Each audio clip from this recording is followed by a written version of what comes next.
What's up, everybody? Peter Gilmore here on a very late night, back again with another video for on Killer Rogue Demon 669. Thank you all for watching this video. Make sure you like this video, hit that subscribe button down below, subscribe to my other 3 channels, all the links down below, friend me on Facebook, and follow me on Twitter at Gilmore Inc. That's INC in capital letters. Alright, on this very late night, everybody's to bed. I'm tired as fuck, and I haven't had anything to eat. I'm hungry right now, so I'm trying to make this video short and sweet. But before I do, Happy New Year! Hope everybody had a great and merry, safe New Year's Eve. Didn't drink too much, didn't have a hangover, and if you did, well, it's your fault. And okay New Year's Eve. I worked till about 1 o'clock, came home, slept through the freaking New Year. I got up a couple of times, but got up, then did some stuff online, and watched some stuff online on YouTube and stuff. But whatever, The New Year's Day just killed my parents and Rosa, and that was basically it. So that's my New Year's Eve and New Year's Day. So hope everybody else had a safe New Year's Eve again, and hopefully 2015 is a good year for you, as it is for me, hopefully. But we'll see. Alright, ladies and gentlemen, it is time for your late, very late, out of date NXT review for January the 1st, 2015, the very first NXT episode of the new year. And it was a pretty good show. I mean, I just watched it, just finished watching it. It was great. And so here we go. So we start off with the first match of the night: the Lucha Dragons, Kalisto and Sin Cara, taking on Jason Jordan and Tyson Dillinger, some fucking jobber team. This match wasn't that long. It was pretty short. Pretty back and forth match. Each team trying to get the advantage. But it ends with Sin Cara hitting a reverse sunset flip bomb, and he didn't botch it for once. Off the top on Tyson Dillinger, gets the win for his team. So the Lucha Dragons continue to build momentum. They're still the tag team champions. Afterwards, the Vaudevillains come out, and they start attacking the champions. Then they hit a rolling German, as I guess that I was like, rolling German? What? I don't know. Alex Wright knows these finishing moves. He sucks on the mic. Sucks as a commentator. Get him out, please.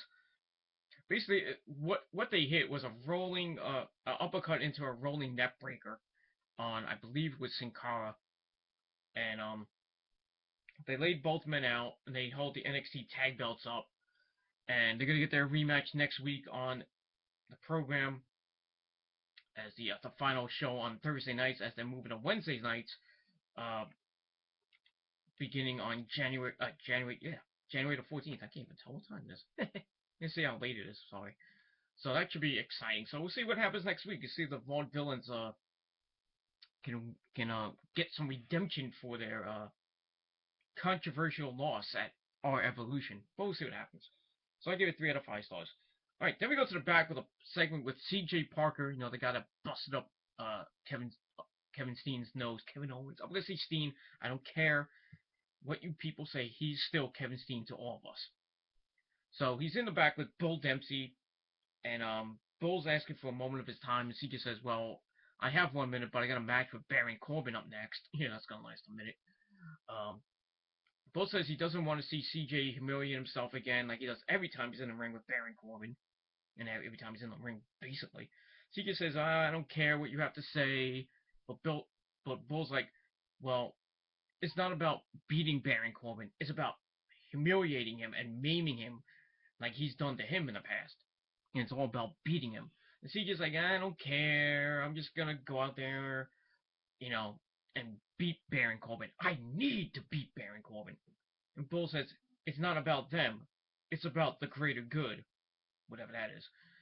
And then Bull leaves, and CJ looks on like, what? So we'll see what happens in if CJ Parker can actually finally pin Baron Corbin and give him his first loss in NXT. But I doubt it. Alright, so I get that segment 3 out of 5 stars. Then we find out that in the main event it's gonna be Finn Balor and Hideo Itami taking on the Ascension.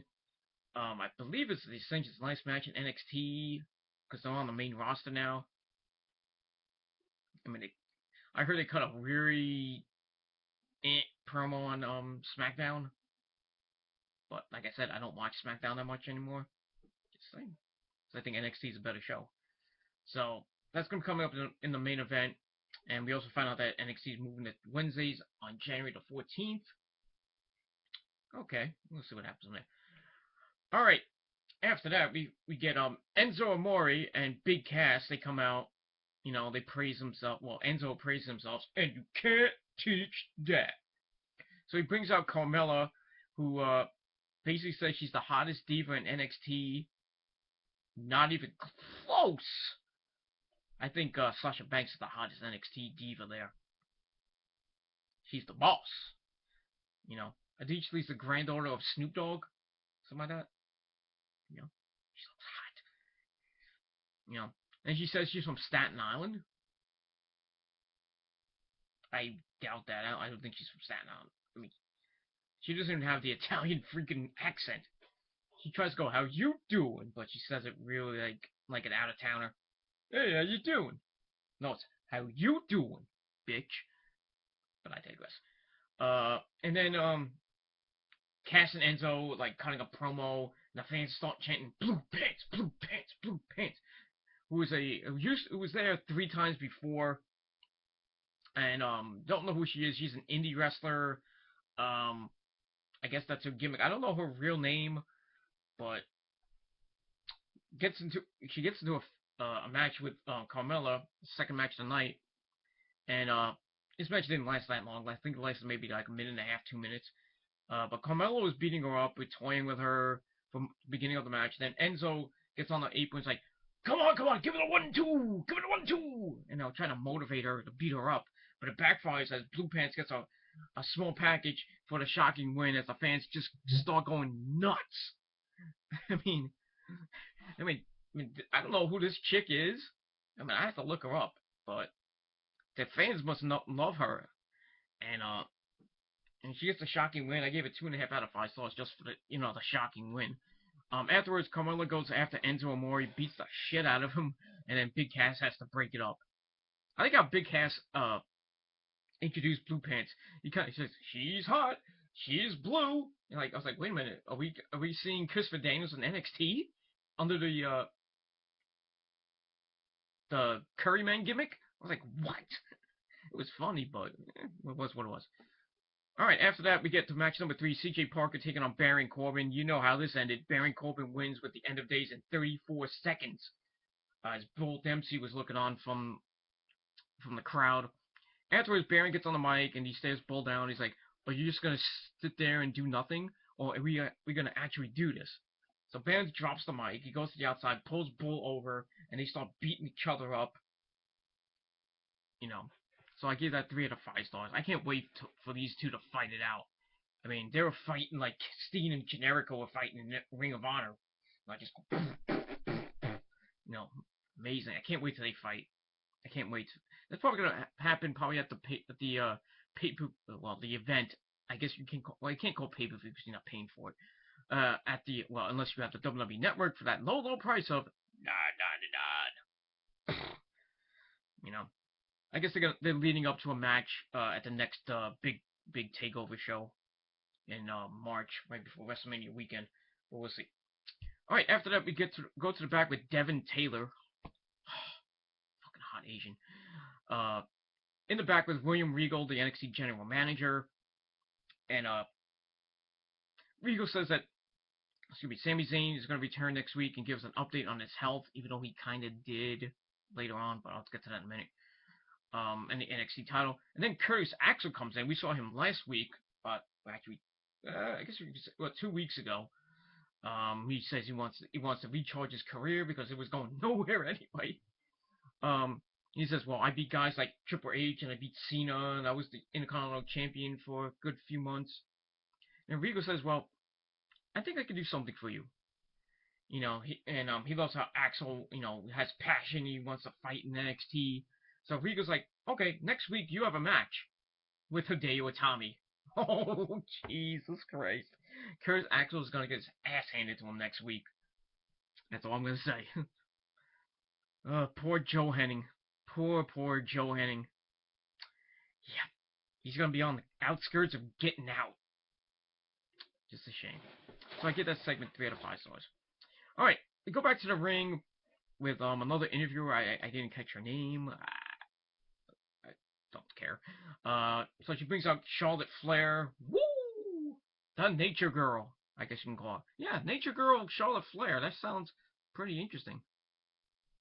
But anyway, she gets in the ring. She's asked who's next for her to beat since she's beaten every other diva there.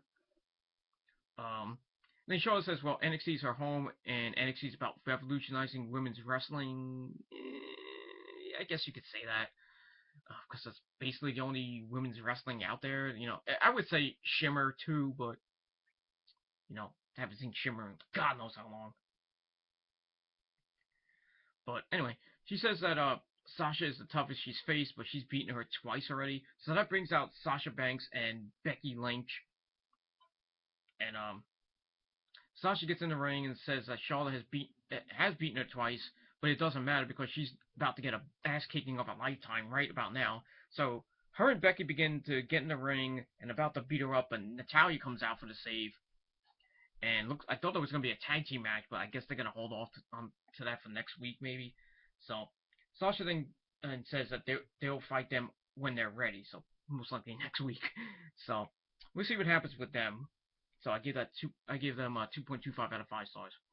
Alright, from there we see the Lucha Dragons and the Vaudevillains rematch for the tag belts next week. So we'll see how that goes. Alright, then we get a home video of Sami Zayn shown, and I guess he was in upstate New York. I don't know where he was. It was snowing. I was like, wait a minute, it doesn't snow in Mexico. So I guess, they bill him from Tijuana, Mexico, but I think he's from like New York. I don't know where he's from. But they had a lot of snow, so it had to be somewhere in upstate New York. Because they got some snow this weekend, so whatever. He says he has no words to say. He has nothing to say, ever since he won the NXT title. He's just like flabbergasted. And then he brings up Kevin Owens, Kevin Steen. He says he's been his best friend. He knows him for such a long time. And he thought he could trust him. Guess not. And he says he's going to be coming back very soon, next week. And whatever he has to say, he's going to say to the fans and to Kevin Steen personally. So they're just planting the seeds for this big, humongous feud that's going to be going through this month and most likely next month. And then I think they're going to have an NXT title match at the next TakeOver show.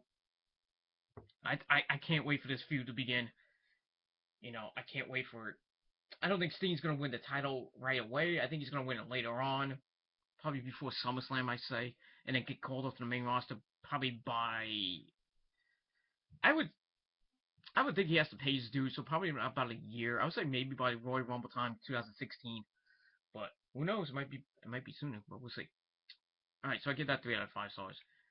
Alright, then we go to, right after that, we go to a pre-recorded interview with Renee Young and Kevin Steen. She talks about Sami Zayn's moment when he won the NXT title. Steen says he had his moment, then he ruined it. And then Renee says that Steen stole his moment at R Evolution by attacking him and putting him in the hospital. Steen says that,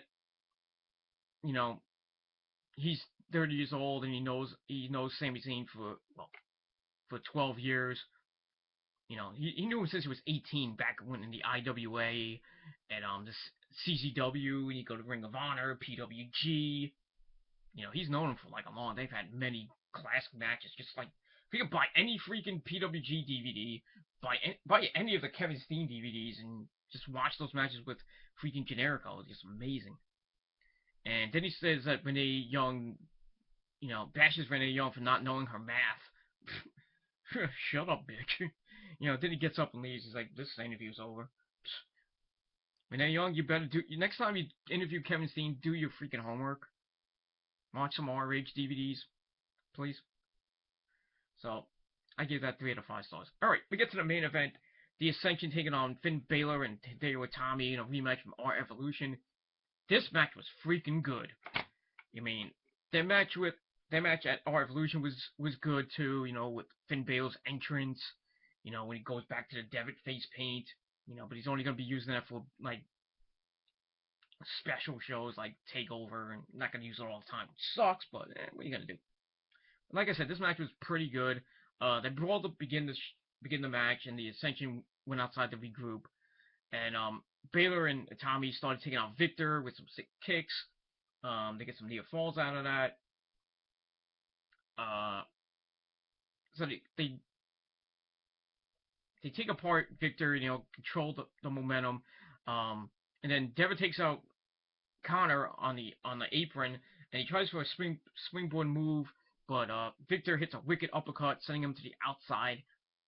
Ow! So we come back with the Ascension now taking apart Finn Balor. I'm gonna call him Devitt, but I don't care. But Devitt fights back, hits a Pele kick, a la AJ. I wonder where he learned that. Then he gets a hot tag to Kenta. He takes apart Victor, hits a wicked kick to the nose for 2. He then hits a tornado DDT on the ropes. That looks sick. He goes up top, hits a clothesline off the top. Then he takes out Connor with another kick. And then Victor comes right back with a wicked STO. I mean, he folded Hideo Itami up like an accordion, but he only got 2.5. Then Victor picks up Hideo Itami looking for the GTS, but Hideo Itami, Kenta, I'm going to call him Kenta, I don't give a shit. But Kenta counters, he tries to go for the GTS, and the fans like, yes, no. But as Connor comes in, and gets taken out by Devitt with like a roaring clothesline type move. Then he gets on the apron and he hits the double stomp on Connor on the outside.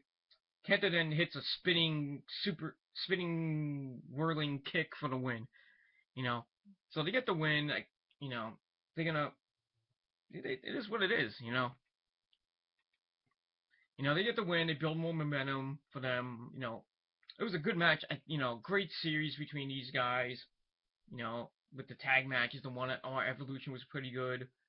I didn't see any singles matches with them, but if they did, it would probably be good too. But you know, now the Ascension's on the main roster, and you know they're kind of getting heat. But you know, because the fans don't know who they are. Excuse me 1 second. This break is brought to you by Coca-Cola. So we'll see what happens with the Ascension on the main roster.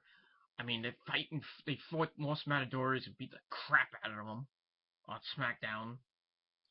You know, they beat The Miz and Sandow on the Raw. I mean, if they're gonna be fed to like jobbers like the New Day and Los Matadores and some, actually not, they didn't fight Los Matadores. I'm sorry, they fought 2 jobbers. If they're gonna just fight random jobbers, you know, and then cut kind of good promos, why are they there? I know they're supposed to be there to take out the Usos for the tag team belts and probably win them either at the Royal Rumble or probably before WrestleMania, and then defend them against, you know, nobodies. You know, I mean, the tag team division's starting to get stale again. Really, I mean, what do you got? I mean, you got the New Day. You can put them in any combination. Miz and Sandow were probably going to be broken up soon anyway. The Usos, Los Matadores. Got 4 teams revolving around 1 belt. Is this TNA? I don't know. They need more tag teams to be brought up and not put. Oh, I forgot the Masters of the Universe, Cesaro and Tyson Kidd. I forgot that. That's 5. 5 tag teams. 5. If I'm missing any, who cares? Both suck anyway. Oh, Goldust and Stardust, that's 6. Okay, so now you can have actually, you know, some good matches there. You know, but 6 tag teams revolving around 1 belt. Kind of gets kind of overkill to me, but we'll see. So I give the match 3.5 out of 5 stars. Another good show for NXT, and that's why I love watching NXT, you know. I think it's the way better show You know, Raw was good this week. I have to say, NXT was better. I didn't watch SmackDown, so I give a shit less. But you know, it's a good show, so I gave it 7.25 out of 10 stars. Now, before I end the show, I want to say that I have a question for you all my subscribers. You know I do my Raw reviews every Monday night. I'm going to be doing, this Wednesday, I'm going to be doing my TNA review for the live show. But then after that, next week, the week after, got a Raw review as usual. TNA is moving to Fridays, and then NXT is moving to Wednesdays. Now, here's the question, ladies and gentlemen. Should I do Raw reviews, NXT reviews, and TNA reviews? So we get Monday, Wednesday, or you get Thursday, and then Friday. You know, because I'll be watching Friday night. I could tape TNA, then we watch it, and probably do the video either late Friday night, either Saturday morning, or do it Saturday morning. You know. So, let me know what you guys think. Should I do NXT reviews with my Raw and TNA reviews? Because I want to be a little bit more consistent with my reviews and my predictions and on my other channels. You know, be more consistent because because later on Saturday I'm gonna be doing my Global Force Wrestling pay-per-view reviews, even though the pay-per-view's coming up, you know, late Saturday night and early Sunday morning, 2 a.m. basically. I'm not gonna stay up 4 hours from 2 a.m. to 6 a.m. watching Japanese wrestling. I'd rather watch it on Sunday at 7 p.m., watch it till 11, and then give you a review and then go to bed, you know? But let me know what you guys want. You want me to do Raw and TNA reviews, or you want me to do Raw, NXT, and TNA reviews for the foreseeable future? You know, because now I can watch NXT on WatchWrestling.ch, you know, when it comes out the next day. So, because I don't pay for the network, so I get NXT like the day after. So I'll review it on Thursday, and then Friday or Saturday you get the TNA review. You know. But not next week, that's the following week. So next week will just be Raw and TNA. The following week will be Raw, maybe NXT and TNA, but that's up to you guys. So let me know down below if you want me to review all 3 shows or just want me to review 2 shows. So leave your comments down below what you guys thought of NXT last night. On New Year's Day, yeah, basically last night. Leave a comment or video response down below. And let me know what you guys want me to do. NXT reviews, Raw reviews, or TNA reviews, or, 3 reviews or 2 reviews. 2 or 3. 2, sir. 3, 2, sir. So let me know what you guys want me to do in the comments down below. Keep subscribing to this channel, my other channels down below. Friend me on Facebook. Just follow me at Peter Gilmore. Just type in Peter Gilmore. You somewhere find me. Follow me on Facebook at Gilmore Inc. That's INC in capital letters. And that's basically it. I'm tired. I'm going to grab a little bite to eat before I go to bed. Because I'll probably have to work tomorrow. Sucks. But if not, I'll have a nice long day. Get to do some writing. Maybe I'll watch this little DVD. Do some other things. Maybe I'll go to the movies. I don't know. We'll see. But let me know what you thought of NXT. Continue to subscribe. Continue to share my videos on Google+, Facebook, Twitter, Tumblr, everywhere else. And that's about it. So thank you all for watching this video. Have a great first weekend of 2015. Be safe, everybody. I'm Peter Gilmore signing off for the night. Peace out. Rock on. And we'll see you guys next time. Peace.